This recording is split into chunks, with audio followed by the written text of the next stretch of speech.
Kita beralih ke informasi selanjutnya.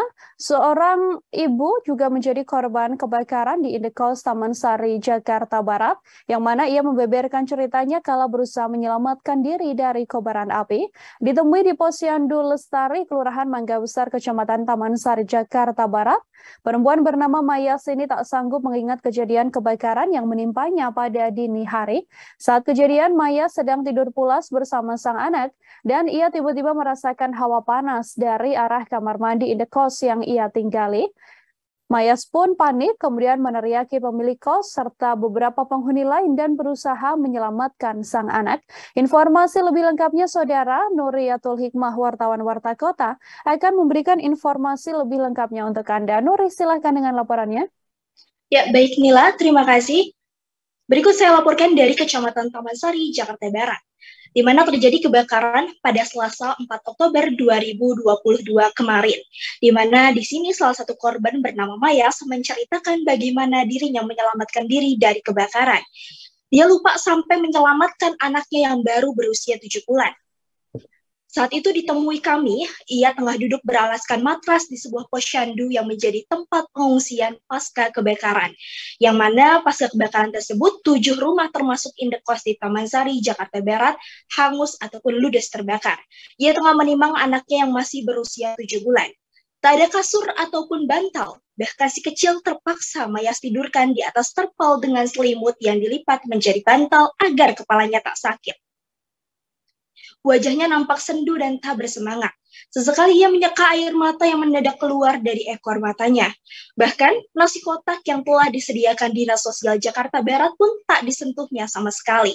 Ketika ditemui wartakotalive.com di Posyandu Lestari 2, RT 03, RW 01, Kelurahan Mangga Besar, Kecamatan Taman Sari, Jakarta Barat, pada Selasa 4 Oktober 2022, Mayas tak sanggup mengingat kejadian kebakaran yang menimpanya dini hari tadi, pada tanggal 4 kemarin.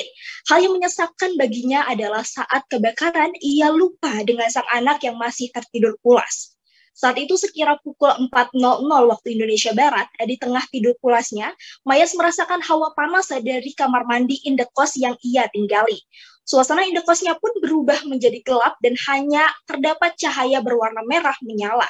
Ia lantas sadar bahwa itu merupakan api. Api tersebut perlahan merambat ke bagian lain di indekos tersebut. Panik, Mayas lantas bangun dan meneriaki pemilik kos serta penghuni lainnya untuk keluar dan menyelamatkan diri. Namun Mayas lupa jika kedua anaknya masih tertidur pulas dan ia tidak bersamanya. Saat itu Mayas mengaku bahwasannya ia menggedor-gedor pintu ibu kosnya terlebih dahulu dan juga meminta agar seluruh tetangganya untuk bangun karena kan gelap pada saat itu. Nah, kemudian pada saat itu barulah ia sadar bahwasannya anak-anaknya tidak bersama dengan dia saking ia paniknya. Itulah ucapan itulah ucapan Mayas ketika ditemui. Saat dibangunkan, kedua anaknya itu langsung menangis, terlebih anak pertamanya yang baru berusia 6 tahun. Ia menjerit ketakutan tatkala melihat api berkobar. Mayas pun langsung memeluk mereka dengan eras sembari menyelamatkan diri. Perempuan yang mengenakan baju hijau saat ditemui itu mengaku bersyukur karena sempat menyelamatkan keluarganya meskipun tak ada barang lain yang diselamatkan. Air mata Mayas pun kembali mengalir. Mayas lalu memandang sendu ke arah putra kecilnya yang tengah menggeliat dan memainkan benda-benda kecil di tangannya. Sementara putri sulungnya tengah tertidur di atas terpal yang tak berbantal. Sudah tidak ada apa-apa lagi yang bisa Mayas selamatkan. Uangnya sudah hangus dan ia tidak memiliki tabungan sama sekali di bank karena pekerjaan suaminya adalah serabutan. Sambil menyeka air matanya menggunakan kain jarik yang ia pakai untuk menggendong sang anak. Kemudian Mayas mengaku bahwasannya penghasilan sang suami hanya 150.000 per hari dan itu harus ia pergunakan untuk membayar kos-kosan sebanyak 750.000 rupiah. Saat ini Mayas tidak mengantongi uang sama sekali, bahkan ia pun tidak memiliki baju untuk berganti pakaian.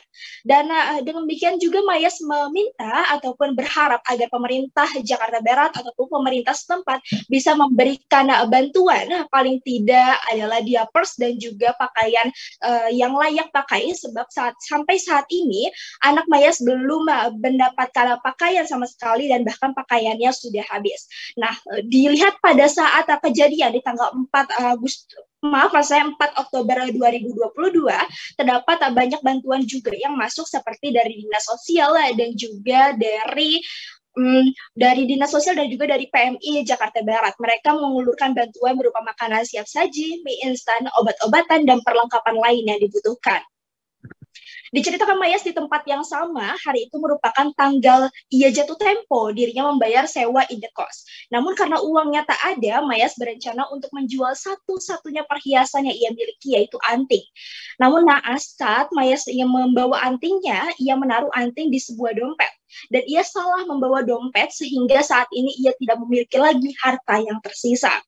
Dirinya berharap pemerintah bisa mengulurkan bantuan berupa dana atau minimalnya memberikan ia modal untuk menyewa indekos berikutnya. Demikian Nila, saya sampaikan kembali kepada Anda. Terima kasih Nuriyatul Hikmah, wartawan Warta Kota melaporkan. Saudara, untuk mengetahui informasi lebih lengkapnya, sudah terangkum pengakuan dari Mayas, yakni korban kebakaran. Liputan lengkapnya kami hadirkan untuk Anda. Saya sampai nggak inget sama anak-anak tahu. Saking hawa kaget kali ya, malah saya ngebangunin yang punya kosan. Saya mau keluar sendiri gitu, iya, saya langsung gendong dia, seret dia lah. Anak-anak langsung pada nangis ngeliat terjadi kebakaran itu. Baru buka pintu yang luar, baru bisa keluar. Oh, tapi pintu kekunci atau enggak, Bu? Ya, berusaha dulu buka kunci. Ya, tapi untung kuncinya ngegantung ya, Bu ya? Enggak, kunci kan pegang masing-masing. Kosannya itu bertingkat, Bu? Iya, lantai 1 doang. Di atas kan ada 5 kamar. Saya di bawah sama yang punya kosan. Alhamdulillah itu di bawah, nggak terlalu susah ya, Bu ya? Iya. Ini kan kamar saya, di belakang kamar mandi. Oh, sumber apinya dari kamar mandi itu. Ibu ingat anak itu berapa seperdetik kemudian, Bu? Maksudnya? Tahu tuh. Tapi intinya kayak, oh iya anak baru ngeh gitu. Dan anak-anaknya pada saat itu lagi tertidur ya, Bu ya. Terima kasih sudah nonton. Jangan lupa like, subscribe, dan share ya.